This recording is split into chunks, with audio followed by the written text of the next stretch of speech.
Apa.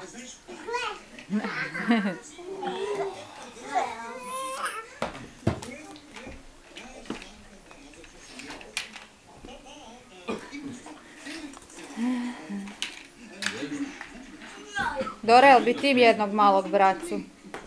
Ha, Dora. Bi ti bracu jednog malog, a? Moraš reći mami. A i tati.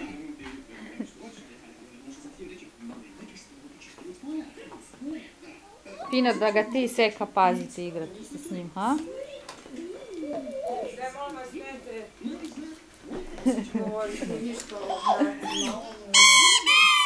Kad je krenulo pitanje je tata zna napraviti muško.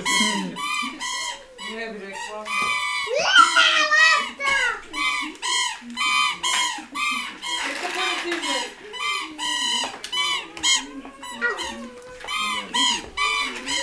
Čekaj. Luka, nemoj se gurati. Luka, zake bacaš tak stvari.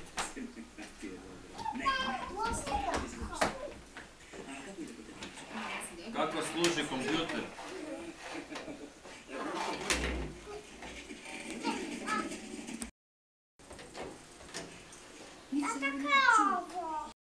Bubanj.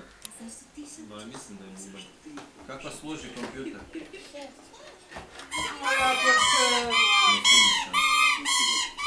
Ne stigam i nemam moćnu potrebu. Vidim da vam je ovo zajedničko, tebi i Mariji, ovo sa lešom.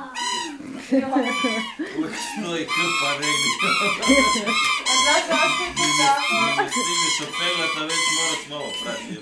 Znaš kaj, meni kad se primim, onda hoću popeglat tog brzo, već kad izvadim. Pa nemam vremena pred tjednom za peglanje. Ja ću to sve obično šumeno ili petkom ako radim ujutro, onda potamburam ono. Ovo je još ono najnužnije, jer sam već micala ono kaj ne trebam peglat kao. Užas je, nikad s tim dešao. Jel ti imaš onu farbu? Da, to je super stvar. To si kupi i... Znaš kaj, ja ti više... Ja posudio stare jednu subotu, Isuse Bože, koja razlika. Ne mogu uopće